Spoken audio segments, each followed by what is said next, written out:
Listen, we want to ask you also about Edmund, Dixie, Tad, that whole thing you got going on now.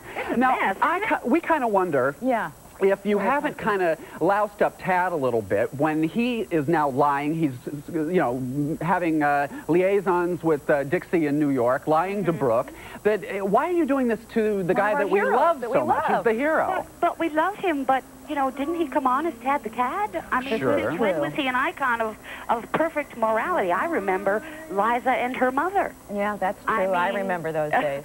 I think that we make a mistake if we start making people stamp, you know, iron-cut heroes that have no human foibles. I think that the stuff of daytime drama is human foibles.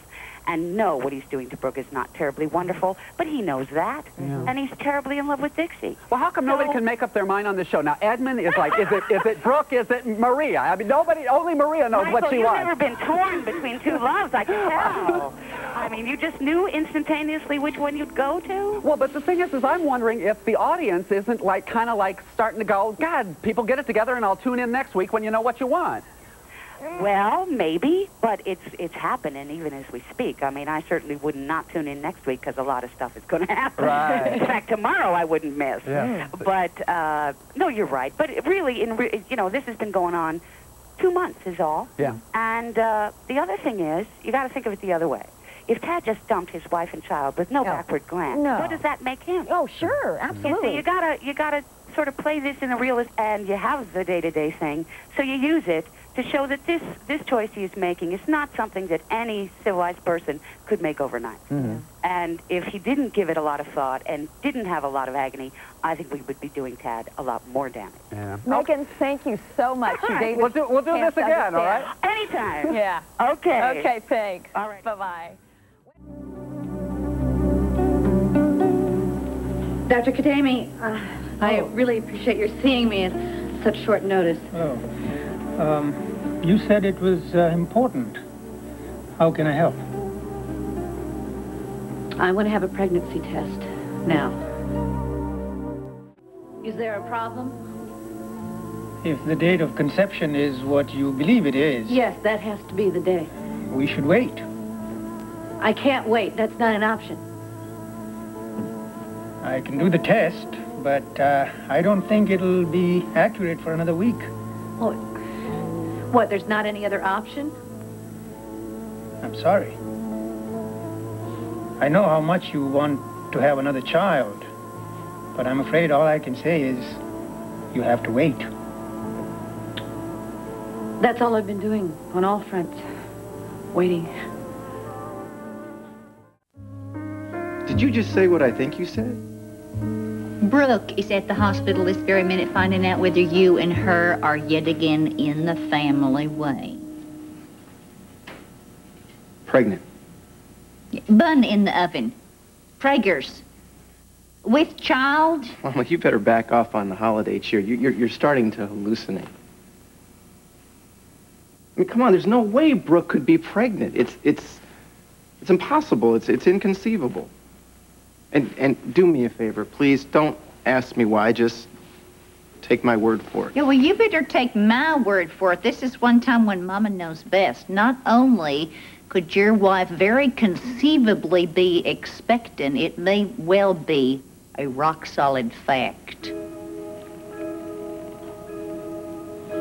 So, what's the verdict? Am I pregnant? I rushed the blood test through, per your request. And? The results support your instincts 100%. I am going to have another child. Congratulations. So many patients leave my office disappointed they haven't conceived. It's a pleasure to share good news, especially knowing how much you wanted another child. We knew the odds were not in your favor. You're speechless. I'm sorry. Sometimes there are no words. When is the due date? We're looking somewhere around the first week of August. I anticipate An uneventful, full-term pregnancy capped by the delivery of a bouncing baby. You looking for another boy? Oh, actually, I was hoping for a girl. My wife insists. If you carry low, it's a boy. High, it's a girl. She has a 95% success rate. So, we'll keep an eye on your progress. I'm sure you're anxious to get home and give the good news to your husband. You can set up an appointment schedule with Linda. In the meantime, rest when you can. Watch your diet. No smoking, drinking. You know the drill. And again, my congratulations to you and Mr. Martin. Thank you.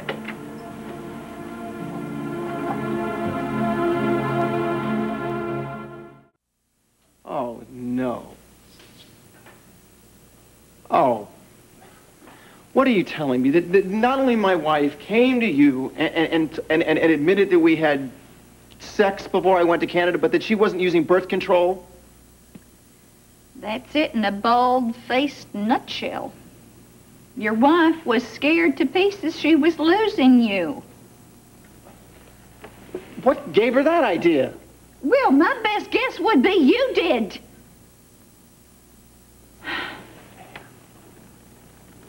Anyway,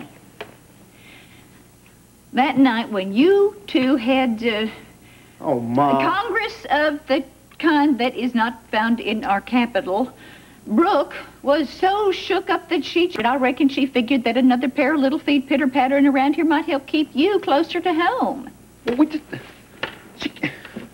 I even mentioned it on purpose. I mean, she went into the dressing room to get the device that shall remain unnamed. Well, that night it also remained unused. Poor Brooke's been dragging herself over the coals about it ever since, just counting the days so she could go and have a pregnancy test, find out if the bunny went belly up. This is nuts. It can't be happening. Brooke is much too honest a person. She would never pull a stunt like well, this. desperate times, compadre. That's just it, Ma. There couldn't possibly be a worse time. Yeah, you hit that one right on the snout. What's that supposed to mean? I got eyes, Tad. I don't need Brooke sobbing on my shoulder to know that you have changed towards her. She dates it to back to the time when she spilled her insides about that business with Edmund up at Willow Lake. Come on, we went over and over that. Edmund isn't an issue between the two of us. She knew that. How? Because you told her? I'll bet you told her a lot of other things, too, but poor Brooke's heart was just beating an SOS so loud and so fast that it just drowned you out. She adores you, Tad, and she was beyond terrified that you were still harboring some grudge. So what? So she thinks that I'm upset, so she makes the decision to go ahead by herself and start on another baby? How the hell could she do this? I mean, her word is supposed to mean something. Her word? Son or no, after what you have done to Brooke, I wouldn't blame her if she went running straight into Edmund Gray's arms and stayed there forever after. What I did to Brooke. Well, now we really need an interpreter. Just what exactly is it you think I did? Well, I think it's what you didn't do. I mean, when you're not out gallivanting around in Napa or New York or Timbuktu, you're here not meeting the maintenance on your marriage vows. And what does that mean? That means that you can remember to take out the trash or put your dirty skivvies in the laundry basket. But when it comes to your wife, who should be a priority, not a chore, she's gathering dust on the shelf.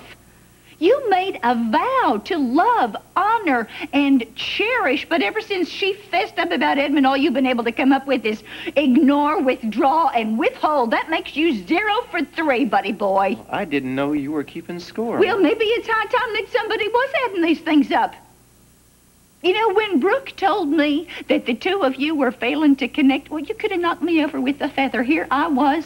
I'm the primo Tad Brooke booster jawing my head off to anybody that'll listen about how my son has the perfect marriage. He dotes on his wife and child. That's not fair.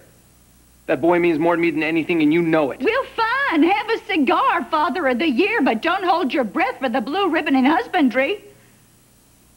I never thought I would live to say this, but you are a pretty poor excuse for a married man.